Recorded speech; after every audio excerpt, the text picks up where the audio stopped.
नमस्कार, the news देख रहे हैं। मैं हूं आपके साथ अर्जुन खजूरिया। दिल्ली का बहुचर्चित शराब नीति घोटाला। आप सोच रहे होंगे कि इसमें इतना समय हो चुका है, लगभग 2 साल पूरे होने जा रहे हैं। कई बड़े नेता सलाखों के पीछे हैं, खुद दिल्ली के मुख्यमंत्री सलाखों के पीछे हैं, लेकिन आम आदमी पार्टी बार बार ये क्लेम करती है कि कुछ नहीं मिला, हम तो कट्टर ईमानदार हैं, हमको फंसाया जा रहा है। लेकिन आपको बता दें, अभी एक बड़ा अपडेट सामने आ रहा है। यहां पर अदालत ने, राउज एवेन्यू कोर्ट ने दरअसल अरविंद केजरीवाल के खिलाफ ईडी की चार्जशीट पर जो है संज्ञान लिया है और प्रोडक्शन वारंट जो है वो जारी किया गया है। जी हां, अब प्रोडक्शन वारंट जारी किया गया है तो 12 जुलाई को सभी आरोपियों को कोर्ट में पेश होने का आदेश दिया गया है। और केवल इतना ही नहीं, आपको यह भी बता लें कि अदालत ने जो पूरक आरोप पत्र का संज्ञान लिया और क्या कहा है कि अरविंद केजरीवाल और आम आदमी पार्टी के खिलाफ मुकदमा चलाने के पर्याप्त साक्ष्य मौजूद हैं।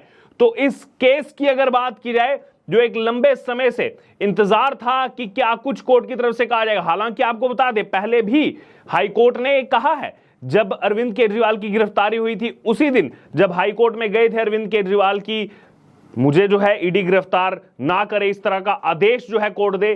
कोर्ट ने साक्ष्य देखे, सबूत देखे और क्या कहा कि नहीं, हम इस तरीके का कोई आदेश नहीं दे सकते कि अरविंद केजरीवाल की गिरफ्तारी ना हो। अगर ईडी को लगता है अरविंद केजरीवाल को गिरफ्तार करना चाहिए तो वो कानून के मुताबिक सब कुछ जो है उनके हाथ में है।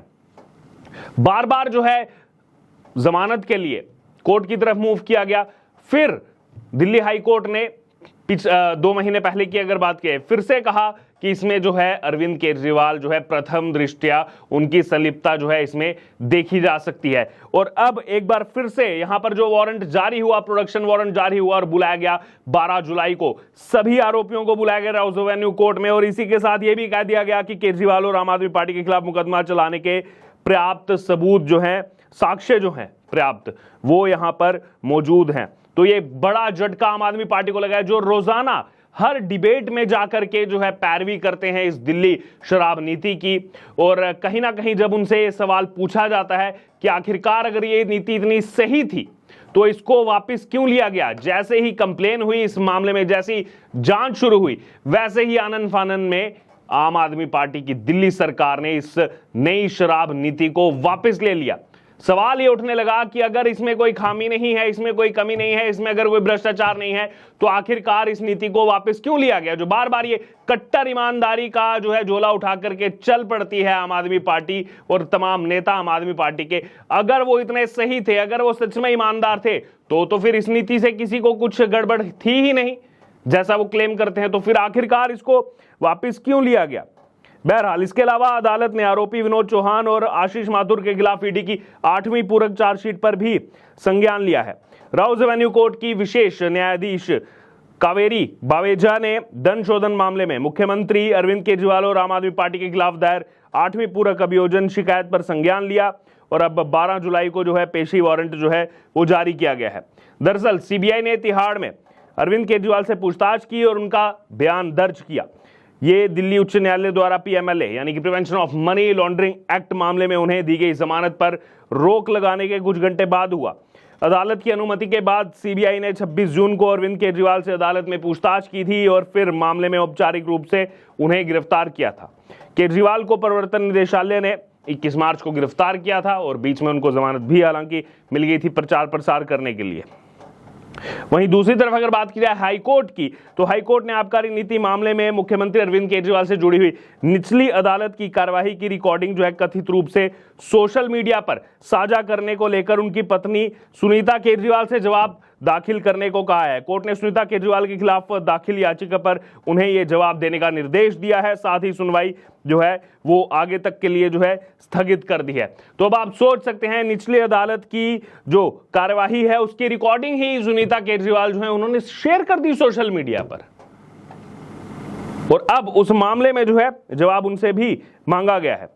सुनीता केजरीवाल के वकील का भी बयान आया है। उन्होंने कोर्ट से कहा है कि याचिकाकर्ता वैभव सिंह इस मुद्दे को सनसनीखेज बना रहे हैं और अन्य लोगों को इसमें घसीट रहे हैं, जबकि उनके मुवक्किल का इससे कोई लेना देना नहीं है। उन्होंने कोर्ट से अनुरोध किया है कि उनका नाम याचिका में पक्षकारों की सूची से हटाया जाए, क्योंकि सुनीता ने रिकॉर्डिंग को महज रिट्वीट किया था और उन्होंने रिकॉर्डिंग नहीं की थी। लेकिन सवाल यहां पर यह बनता है कि आखिरकार क्यों रीट्वीट करने का मतलब क्या होता है? रीट्वीट करने का मतलब है कि हाँ, ये जो चीज डाली गई है मैं इसको शेयर कर रहा हूं, मैं इसको आगे मेरे जो फॉलोअर्स हैं, जो मेरे साथ जो कनेक्शंस हैं, जो लिंक्स हैं, उनको शेयर कर रहा हूं। और ये पहला मामला नहीं है, इससे पहले भी आप सब जानते हैं उस बात को हालांकि दबा दिया गया, वो बात इतनी सामने नहीं आई, लेकिन अगर आप जाकर के देखेंगे तो सर्च करके देखिएगा, हाल ही में अरविंद केजरीवाल ने गिरफ्तारी से पहले कोर्ट में माफी मांगी थी। और माफी किस लिए मांगी थी? ध्रुव राठी का फर्जी वीडियो, जो फर्जी वीडियो ध्रुव राठी ने बनाया था वो शेयर किया था अरविंद केजरीवाल ने। तो अरविंद केजरीवाल उस मामले में माफी मांग चुके हैं। लेकिन अब जब बात आ रही है सुनीता केजरीवाल की, तो उनके वकील कह रहे हैं कि महज रीट्वीट किया था। कोर्ट की प्रोसीडिंग्स को कैसे जो है आप इस तरीके से शेयर कर सकते हैं? बहरहाल, कार्यवाहक मुख्य न्यायाधीश मनमोहन और न्यायमूर्ति तुषार राव गिडेला की पीठ ने कहा कि अदालती कार्यवाही की रिकॉर्डिंग नहीं की जा सकती और इंटरनेट पर साझा नहीं किया जा सकता है। पीठ ने वकील से कहा कि ये जवाब के रूप में जो है वो अपना पक्ष रखें। वहीं आम आदमी पार्टी लगातार वो यही कहती है कि बीजेपी की बी टीम है, ईडी जो है वो बीजेपी की बी टीम बन के जो है काम कर रही है। बहरहाल, लेकिन अभी ये बड़ा झटका तो यहां पर लगा है, क्योंकि प्रोडक्शन वारंट जारी होना, यानी कि अदालत के समक्ष पेश होना पड़ेगा। और जो चीजें इसमें कही जा रही हैं कि साक्ष्य जो हैं वो इस ओर इशारा कर रहे हैं आम आदमी पार्टी, क्योंकि आम आदमी पार्टी की अगर बात की जाए तो आम आदमी पार्टी को इसमें जो है आरोपी बनाया जा रहा है, क्योंकि पूरा इसमें जो चाहे फिर वो मामला हो भ्रष्टाचार का, उसमें सीधे तौर पर पार्टी की इन्वॉल्वमेंट है। उन पैसों से जो है चुनाव लड़ा गया, ये आरोप लगाए गए हैं आम आदमी पार्टी पर कि जो पैसा वहां से आया वही पैसा जो है वो गोवा, पंजाब के विधानसभा चुनाव में जो है लगाया गया था। बहरहाल, इसी बीच अगर बात की जाए तो हाल ही में अदालत ने दिल्ली के पूर्व मुख्यमंत्री मनीष सिसोदिया की न्यायिक हिरासत यानी कि जुडिशियल कस्टडी भी 15 जुलाई तक बढ़ा दी।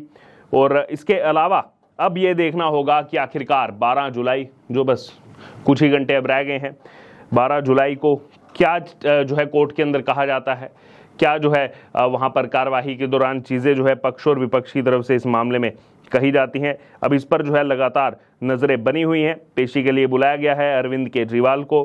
आम आदमी पार्टी का नाम जो है आरोप पत्र में जो है लिया गया है, अरविंद केजरीवाल का नाम लिया गया है। तो यानी कि सीधे तौर पर इसमें जो कहा जा रहा था पहले से ही कि अरविंद केजरीवाल की इन्वॉल्वमेंट है, और बीजेपी लगातार जो आरोप लगाती रही है कि किंग पिन तो वही है। तो इस पर कहीं ना कहीं अब धीरे धीरे जैसे जांच आगे बढ़ रही है, वैसे वैसे खुलासा जो है वो यहां पर होना शुरू हो रहा है। और ये बिल्कुल भी आम आदमी पार्टी के लिए अच्छा नहीं है, क्योंकि आने वाले समय में अगर आप देखेंगे तो कुछ महीने के बाद दिल्ली में विधानसभा चुनाव है। और आज ही आम आदमी पार्टी के एक बड़े दलित नेता और साथ ही साथ पूर्व में दिल्ली सरकार में मंत्री रहे राजकुमार आनंद ने भी पार्टी का दामन छोड़ दिया है, बीजेपी में शामिल हो गए हैं। और भ्रष्टाचार का आरोप वो पहले से ही आम आदमी पार्टी पर लगा रहे थे कि मेरी गलती थी कि मैं इस पार्टी से जुड़ा हुआ था। तो आने वाला समय आम आदमी पार्टी के लिए यकीनन यहाँ पर सही नहीं रहने वाला है। लेकिन अब नजरें हैं जो यहाँ पर कोर्ट की तरफ से कहा जा रहा है प्रोडक्शन वारंट जारी करते हुए कि जो साक्ष्य हैं वो इस ओर इशारा कर रहे हैं कि अरविंद केजरीवाल और आम आदमी पार्टी की अगर बात की जाए तो इनके खिलाफ मुकदमा चलाने के लिए पर्याप्त साक्ष्य मौजूद हैं। और इस केस का ये एक अहम मोड़ जो है वो कहा जा रहा है। बहरहाल, क्या कहना है आपका इस पर? क्या आपकी राय है इस पूरी खबर पर? आप जरूर हमारे कमेंट बॉक्स में शेयर करें और बने रहें द न्यूज़ के साथ। धन्यवाद।